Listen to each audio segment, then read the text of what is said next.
selamat datang di video edukasi kehamilan trimester pertama. Perkenalkan, saya Dr. Adinda, dokter internship Puskesmas Depok 1, Daerah Istimewa Yogyakarta.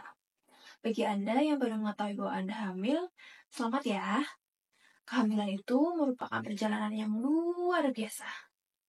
Dan kami akan membimbing Anda untuk memahami apa yang terjadi selama kehamilan di trimester pertama ini. Jadi, yuk kita mulai.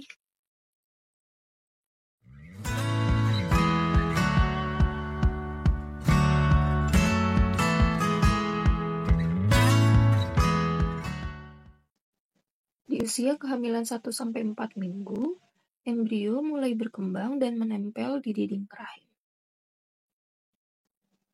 Di usia kehamilan 5-8 minggu, organ utama janin seperti jantung, otak, dan tulang belakang mulai terbentuk.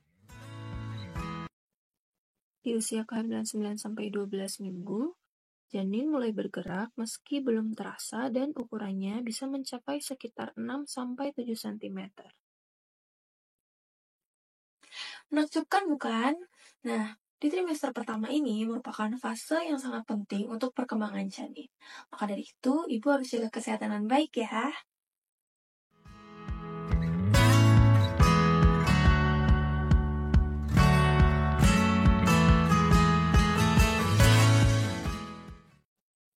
Yang pertama, ada morning sickness seperti mual dan muntah, terutama di pagi hari. Selanjutnya, kelelahan. Ini bisa terjadi akibat meningkatnya hormon progesteron. Lalu perubahan emosi, yang mana bisa berupa perasaan bahagia, cemas, hingga mudah tersinggung.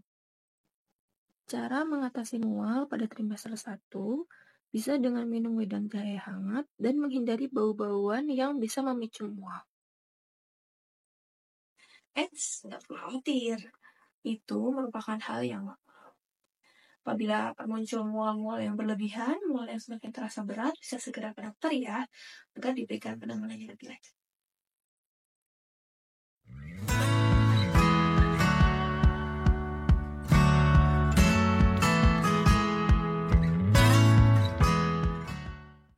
Oke, selanjutnya kita akan membahas mengenai nutrisi. Di trimester pertama ini, asupan makanan yang sehat dan bergizi itu sangat penting bagi perkembangan janin. Oleh karena itu, di sini kita akan membahas apa saja tips-tipsnya. Konsumsi asam folat penting untuk perkembangan otak dan saraf bayi.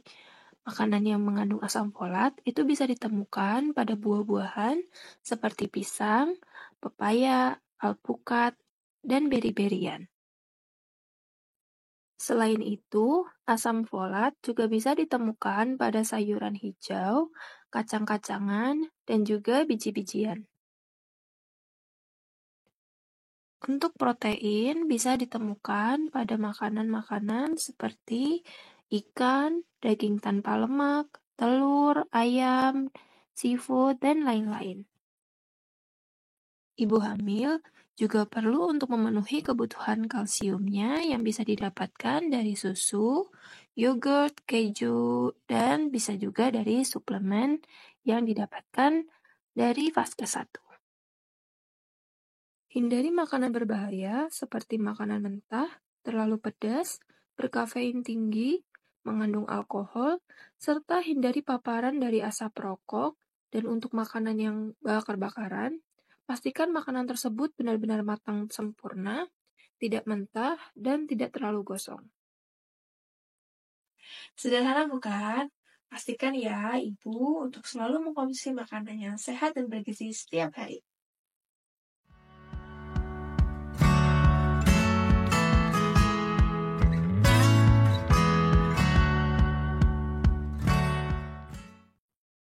Segera periksakan jika terlambat datang bulan.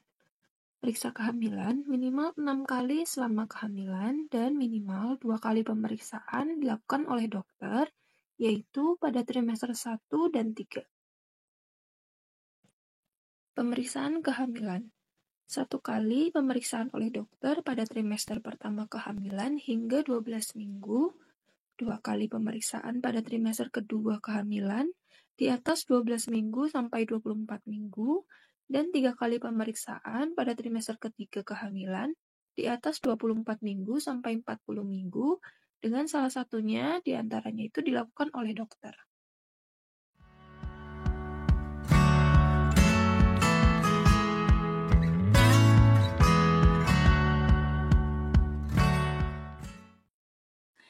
ANC terpadu atau antenatal care terpadu adalah pelayanan kesehatan komprehensif yang diberikan kepada ibu hamil selama masa kehamilannya.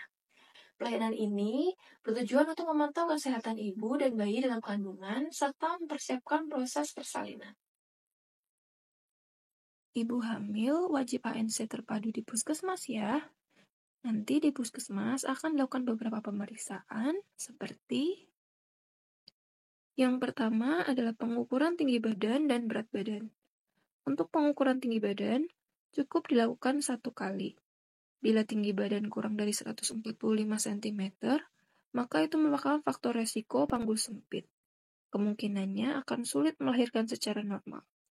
Lalu penimbangan berat badan yang bisa dilakukan setiap kali periksa.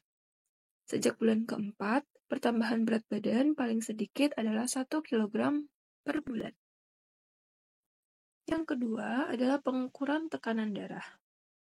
Tekanan darah normal adalah 120/80 mm air raksa. Bila tekanan darah lebih besar atau sama dengan 140/90 mm air raksa, ada faktor resiko hipertensi atau tekanan darah tinggi dalam kehamilan. Yang ketiga, pengukuran lingkar lengan atas atau yang biasa disebut dengan lila. Bila lilanya itu kurang dari 23,5 cm, itu menunjukkan ibu hamil menderita kurang energi kronis atau ibu hamil dengan KEK. Dan ini menyebabkan ibu hamil tersebut beresiko melahirkan bayi dengan berat lahir rendah atau BBLR. Yang keempat adalah pengukuran tinggi rahim. Pengukuran tinggi rahim ini berguna untuk melihat pertumbuhan janin, apakah sesuai dengan usia kehamilan atau tidak. Yang kelima yaitu penentuan letak janin atau presentasi janin dan penghitungan denyut jantung janin. Apabila di trimester ketiga bagian bawah janinnya belum merupakan kepala atau kepala belum masuk panggul, kemungkinan ada kelainan letak atau ada masalah lain. Dan bila denyut jantung janin kurang dari 120 kali per menit atau bahkan lebih dari 160 kali per menit, itu menunjukkan adanya tanda gawat janin dan harus segera dirujuk. Yang keenam, penentuan status imunisasi tetanus toksoid atau TT. Ini dilakukan oleh petugas untuk selanjutnya bila mana diperlukan mendapatkan suntikan tetanus toksoid sesuai anjuran petugas kesehatan untuk mencegah tetanus pada ibu dan bayi. Ketujuh, pemberian tablet tambah darah.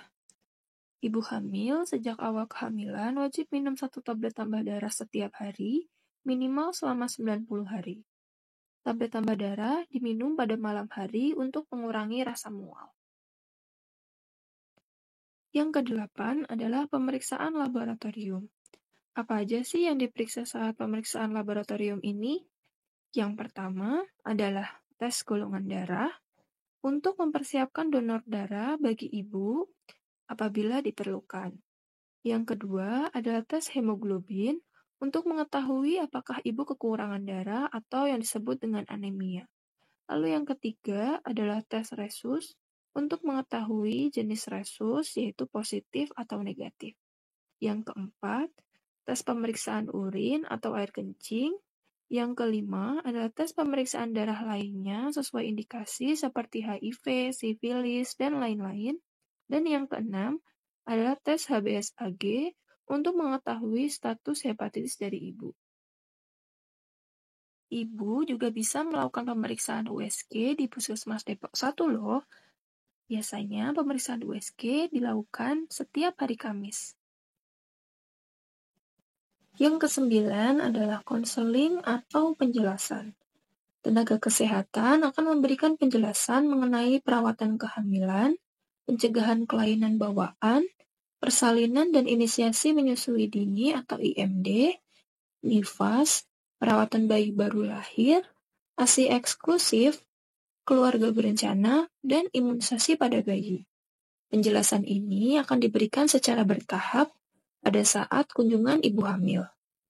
Selain konsultasi di Poli KIA, nanti ibu akan diarahkan untuk berkonsultasi di Poli Gigi, Poli Gizi, juga Poli Psikologi. Pemeriksaan kehamilan adalah hal yang wajib dilakukan. Di trimester pertama ini adalah waktu untuk mengetahui yang pertama, itu mengenai usia kehamilan berdasarkan USG, lalu yang kedua untuk mengecek kondisi dari ibu serta janin, lalu yang ketiga untuk mendapatkan panduan kesehatan dan kehamilan dari dokter maupun dari bidan. Nanti juga akan dilakukan screening preeklamsia atau meningkatnya tekanan darah pada ibu hamil, yaitu pada usia kehamilan kurang dari 20 minggu. Yang pertama, dengan kriteria resiko sedang, itu dengan ibu hamil yang hamil dari pasangan yang baru, kemudian kehamilan dengan teknologi reproduksi berbantu seperti bayi tabung, obat induksi ovulasi, ibu yang hamil di usia lebih dari 35 tahun, nulipara atau kehamilan pertama, multipara atau kehamilan berulang yang jarak kehamilan sebelumnya itu lebih dari 10 tahun, adanya riwayat preeklamsi pada ibu atau saudara perempuan, dan adanya obesitas sebelum hamil dengan indeks massa tubuh lebih dari 30 kg per meter kuadrat. Untuk yang resiko tinggi, yaitu kehamilan berulang dengan riwayat preeklamsi sebelumnya, kehamilan multiple atau kehamilan ganda, adanya diabetes dalam kehamilan, hipertensi kronik, penyakit ginjal, dan penyakit autoimun atau SLE. Selama trimester pertama, penting untuk mengenali tanda dan bahaya seperti perdarahan atau bercak darah yang banyak, nyeri hebat di perut bagian bawah, demam tinggi, atau muntah terus-menerus. Jika mengalami salah satu tanda ini, segera konsultasikan ke dokter ya, Bu. Trimester pertama mungkin akan terasa penuh dengan tantangan, tetapi dengan informasi yang tepat akan membuat ibu merasa jauh lebih tenang. Tetap jaga kesehatan ya Bu, dan jangan lupa untuk memeriksakan kehamilan minimal 1 kali dalam 1 bulan atau segera jika ada keluhan. Terima kasih sudah menonton video edukasi ini. Jangan lupa untuk menonton video edukasi selanjutnya. Sampai jumpa.